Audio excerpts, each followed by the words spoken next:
Ondu ensin jedhe yoo silkiin qaalitti hojjechuu didee yoo akkaataan jireenya jabaatee dhabamne imammaadhaaf abbaa afootuun ajechisiisii hadara amaana akiraa duniyaa waan hundumayyuu masirratti dhiiseera akkasiin sin jedha. Viidiyoo dhaggeeffattanii jirtu kan bo'aa jirtu obboleetti keessan kan abdii kutattee yoonan tasas dhabame duukiyya beekaa kan jettu obboleetti keessan ashama harka fuune kabajamtoota daawwattoota hordoftoota keenya nageenyi koo kan jaalalaa fi kabajaa bakkaa fi lafa jirtan isiniif haa baay'atu anis obboleettiin keessan bakkaa fi lafa jirutti waaqayyo galannaa ga'u nagaa fayyaa kootila warroonni mana keenya faaraa wataatanii like share subscribe gochuudhaan nu cinaa dhaabbadhaa warroonni immoo nu duraan nu faana turtanii like keechanii nu jabeessaa. Egaa ka akkuma sagalee dhageenye walitti deebine obboleettiin keenya kun kan jiraattu Peeruutii keessa jechuudha. Liibinaa keessa jechuudha. Haala amma Peeruutiin keessa jirtu hundi keessanuu takka takkaan beektu jechuudha. Rakkoon ishee baay'ee hammaachaa dhufee jira. Garuu haa ta'u miskiinonni dalagachuuf hojjetachuuf jiruu ofii gadadoo kana fooyyeffachuu jecha biyya ambaatitti baqatanii kan jiraatan keessaa tokko ijoollee Peeruut keessa jiran kan baay'ee miidhamanii jechuudha. Kana bichaa miti kan achi jiran eechadhanna akkam taana induuna injiraanna jedhanii hedduun isaanii bo'aa jiru. Isin warroonni miidiyaa gurguddaa qabdan warroonni dhageettii qabdan warroonni waa gochuu dandeessan maaliif cadhiftanii ani gaafii natti uume. Warroonni miidiyaa gurguddaa qaban namumti tokkichi ijoollee tana sagalee ta'aa hin jiru mala haamalluu fi ijoollee tana ibidda kana keessa karaa kamiyyaafna jedhee namoonni isaanii dubbate tokkollee hin jiru osoo waan biraa ta'e garuu qaata miidiyaan hundi walga'ee waan barbaade ajandaa godhata jechuudha garuu lubbuu isaaniitti lubbuu miskiinotaa kanatti baay'een keessanii omaa isinitti fakkaachuu dide garuu beektu warroonni fiimesiidha jettanii of yaamtan kunniin ijoolleen tuni aga qimisaanii gizee nagaan hojjetatassan waa hedduu sin gargaaru jechuudha. Har'a garuu nu gargaara nu dhaqqabaa sagalee nu ta'a imbaasitti nu iyyaa yoo jedhan isinitti iyyani namni tokkichi ilaaluu diddan. Har'a garuu oduma isinitti iyyan har'a karaan irratti cufamee jira. Karaa itti ba'anii hin qaban hinduuna yookaan hin jiraanna jedhanii nama har'a yoo bulle boru bullaa laata boru yoo bulle iftaan bullaa laata jedhanii ijoolleen hedduun isaanii akkasin haala saniin jiru jechuudha. Mee garaa isiniin nyaatanii isaanillee lubbuu nu baannee deemnu kana baatanii jiraatu. Akkuma lubbuun teenya nu marartu isaanillee mararti. Akkuma nu maatii keenya arguuf galgalaa ganama yaa waaqayyo kan nagaan nu bulchite nagaan nu oolchi. Maatii keenya nagaan nu godhi. Nagaan akka itti gallu nu gargaari jennee kadhannu kan isaanillee akkasumatti kadhatu. Garuu haa ta'u biyya kanatti isaanii miti kan lola kana fide. Carraadha malee. Carraan immoo waan baay'ee nama gooti. Isaan kun nutti dhufa jedhaniiti miti dalagaa ofii dalagatu miskiinonni jechuudha. Keessattuu ijoollee waraqata hin qabne jechuudha. Baay'een kan rakkachaa jira. Kanaafuu jechuudha ani wanti isin jechuu barbaade dubbii gabaabaa jechuudha. Ijoolleen tuni kan jiran biyya ormaa keessadha.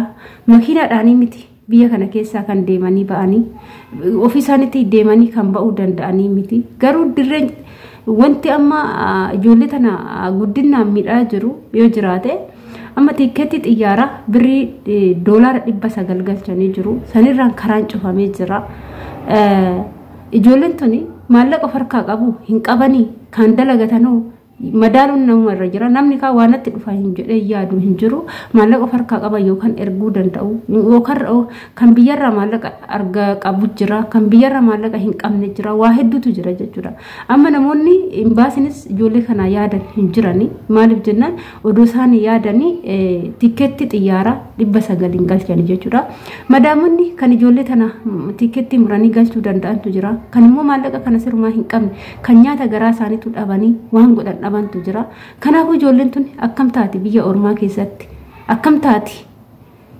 namni lubbuu baate lubbuu irratti qoosuun hin jiru kanaaf ijoollee teenya obboleewwan keenya kan achi keessa jiru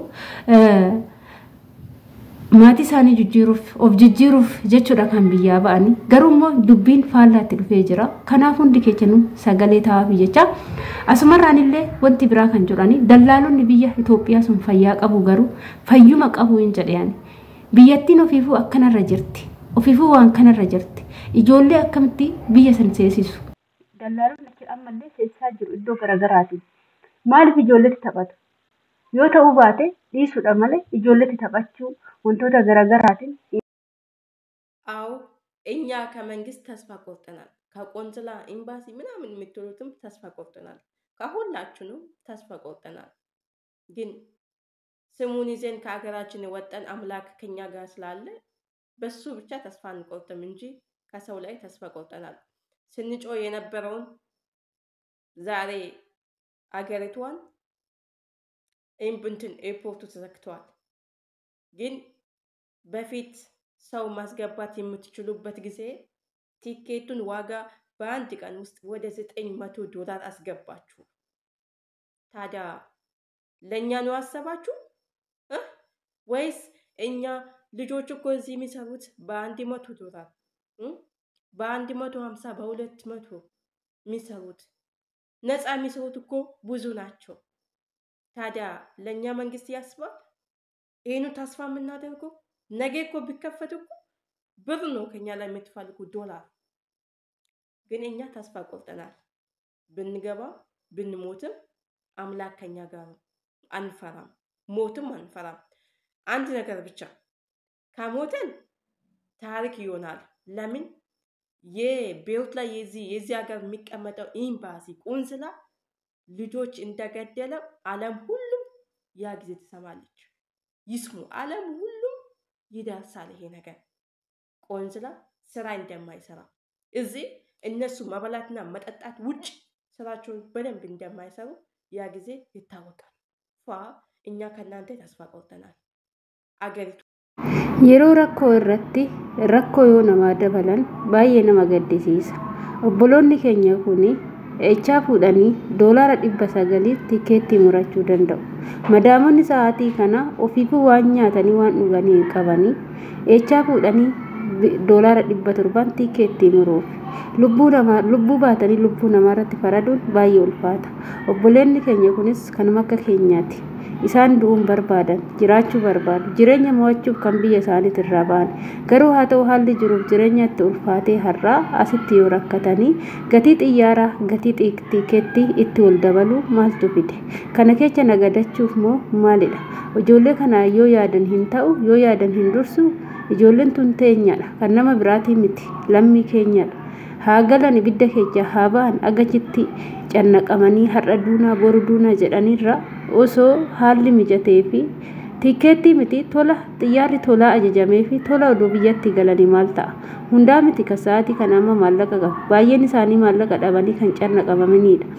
Kan $900 miti birri $900 birri biyya sanii dhabanii yookaan waan nyaatanu kan dhabantu jira. Agabuu isaanii kan jiraatantu jira. Waa hedduu jira biyya ormaa keessa. Wanta kana dhugaa baay'ee ulfaata. Waaqayyoon bichaan ijoollee teenya nuuf eeguu malee mootummaan biyya biraa lammiin biyya biraa ijoollee ofii guurrachaa jira kan biyya san keessa jiran jechuudha. Gara biyya ofiitti deebisaa jira. Yoo ta'e ijoolleen tun galtee yoo biyya ormaa barbaadan carraa biraa haa mokkoratan. Garuu biyya san keessa ba'uu qabu jechuudha.